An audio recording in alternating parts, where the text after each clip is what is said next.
Salut à tous, c'est Julien. Aujourd'hui pour la balade direction le Haut-Languedoc. Là je suis autour du Salagou dans le département de l'Hérault. Mais ensuite je vais poursuivre en direction de l'Aveyron le long du Tarn, notamment passer sous le viaduc de Millau, rejoindre Millau. Et ensuite là ça va à nouveau correspondre à une autre balade que j'avais fait il n'y a pas si longtemps dans l'Aveyron, le Causse Noir, autour de Merhues, le Mont Égual. Bref, aujourd'hui c'est une grosse balade et c'est finalement un assemblage de plusieurs balades que j'ai déjà fait, mais ça forcément, les routes, il ne s'en crée pas des nouvelles tous les jours. Bref, je vais vous partager tout ça en vidéo sur quelques minutes. N'oubliez pas, vous avez le blog pour tous les détails au niveau des routes, des lieux pour faire le plein d'essence, pour s'arrêter, pour pique-niquer, pour faire les courses éventuellement. Bref, toutes les infos utiles sur ce parcours, c'est en ligne sur le blog mesbalades.fr, accès gratuit bien entendu. Bref, la balade se poursuit, direction cette fois-ci d'Avesnes-les-Bains, station thermale dans la vallée de l'Orbe. Et oui, ça ressemble beaucoup à la vidéo que j'avais fait il y a quelques semaines. Mais bref, continuons. C'est qu'il y a une petite zone de pique-nique et juste à côté du cours d'eau, dans un virage. Non, c'est pas ici, c'est juste après.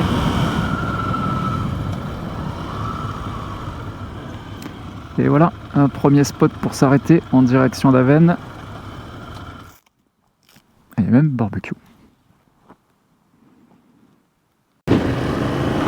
Et voilà pour ce premier spot en bord de l'eau, au niveau de l'Orbe. Quelques tables, une zone de barbecue. Bref, c'est l'idéal pour faire une petite pause. Bon là c'est 10h20, il n'y a pas encore grand monde, mais autour de midi, je pense que si vous êtes dans les parages, ça vaut le coup, mais les places doivent être chères. On va arriver au niveau du barrage et là finalement je me rends compte qu'il y a enfin une meilleure météo, parce qu'à chaque fois que je venais sur Avesnes, c'était couvert, nuageux, humide.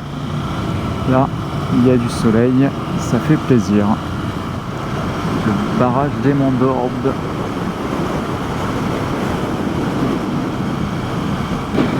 Pour la suite du parcours, d'habitude je restais toujours dans l'Hérault et j'allais en direction de l'Odève.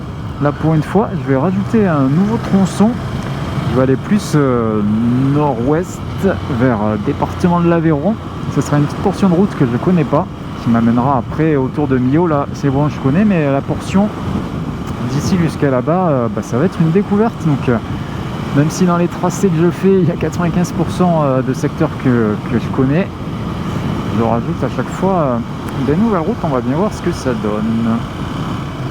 Là c'est assez incroyable, on est le dernier week-end de juillet, il n'y a vraiment personne sur les routes.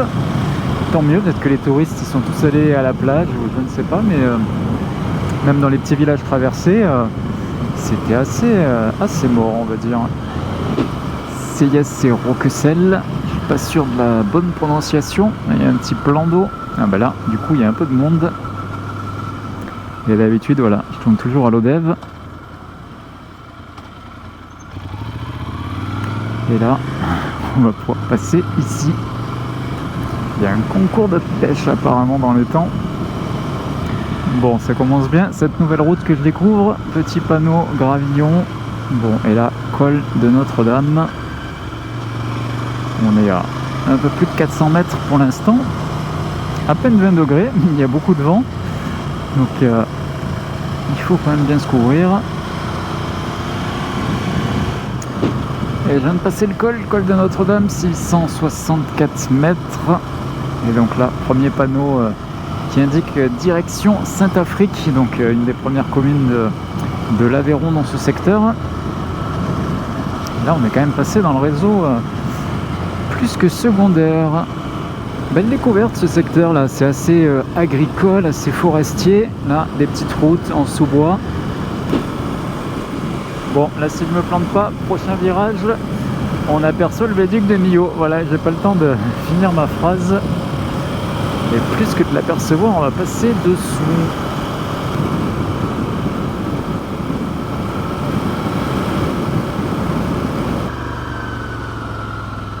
On est dans l'ombre du pilier. Hop là, on poursuit. Et dans le ciel, on voit encore quelques parapentes. Et ouais, sur le Causse Noir là qui est sur la partie gauche, c'est le départ de parapente. Petite tour de Millau. On va prendre la route des campings pour rejoindre les gorges de la Dourbie. Heureusement que je tourne là, parce que c'était tout embouteillé.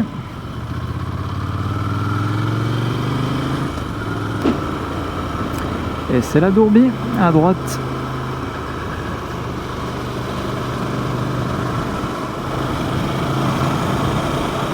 Cette couleur dans la roche là, c'est plus du ocre là, c'est vraiment du orange.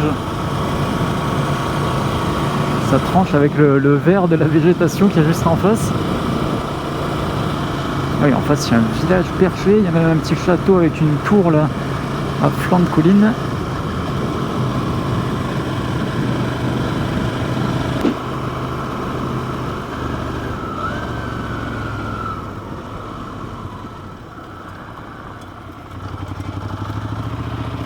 Il y a un gros tas de gravillon là, en plein milieu du carrefour.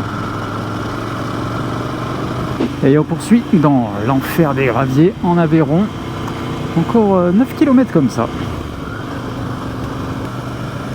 On voit vraiment les traces des voitures, sauf qu'on voit que 3 traits. Donc il y a le trait du milieu qui est partagé des deux côtés. Ça crépite dans le garde-boue. Serait-ce la fin des graviers? Mais j'ai bien l'impression. C'est tellement mieux sans gravier. Je vois pas pourquoi ils les mettent. En fait, ça sert absolument à rien. Hop, hop, hop. Ici, MER-US. Ah voilà, là il y avait un carrefour, plein de directions, une grotte, des lieux touristiques. Donc là, ils disent qu'il va y avoir du monde. Donc on met pas de gravier. Par contre, la petite route là où personne n'y passe, à part des motards qui veulent filmer ça sur YouTube, là, on va mettre du gravier un peu partout. Personne ne verra rien.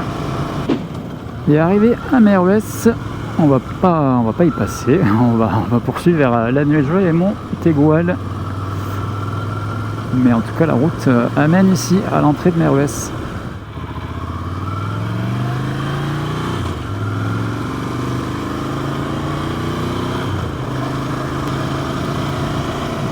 Et MER-US en direction du Montégoal, limite Lozère-Gare. C'est à ce niveau-là. Et là aussi, il y a toute une zone de pique-nique avec des tables. C'est plutôt sur la gauche. On m'arrête souvent par ici. Et là, c'est pas le cas. Je me suis arrêté un peu avant, donc on peut poursuivre. Les petits détours par la Nuéjole pour faire le plein d'essence parce que je l'ai toujours pas fait.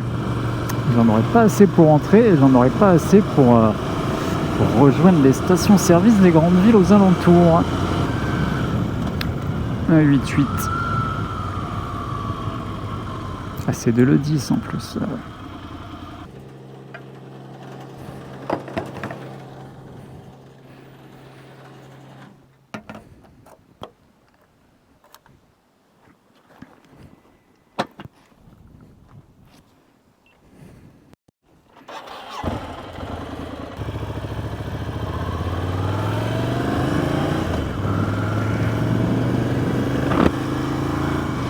Me voilà rassuré, le plein c'est fait, il me reste 120 km pour rentrer chez moi donc c'est bon.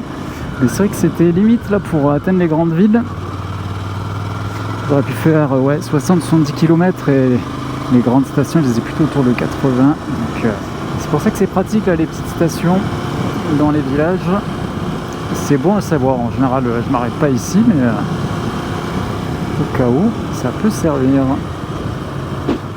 Descente depuis le Montégoal, Espérou, col du Minier, col de la Broue, en direction du Vigan dans le Gard. Et c'est vrai que j'ai un mauvais feeling là de la roue avant. Je me suis arrêté pour vérifier que tout était bon, s'il n'y avait pas une crevaison ou autre, mais avec la chaleur notamment, le goudron il a tendance un peu à fondre et ça fait des plaques un petit peu glissantes. Il y a aussi, vous voyez, des petits panneaux gravillons, donc de temps en temps il y a du gravier. Et quand ça l'ombre, on le voit pas forcément bien à l'avance, donc ça a tendance aussi à déraper de l'avant. Et puis il y a aussi quelques affaissements de chaussée sur le côté. Des fois ils ont mis des petits pointillés en fluo pour montrer la zone qui est déformée, mais quand vous le voyez pas ou quand ils n'ont pas mis les traces, quand vous mettez la roue avant là-dedans, ça part pas forcément là où vous avez envie d'aller, donc ça surprend. Vous avez l'impression de ne pas contrôler la moto.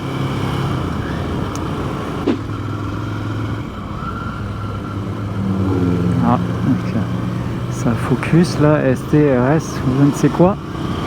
Lui, il est parti pour s'amuser dans les virages. Voilà, il roulait sagement, ça va.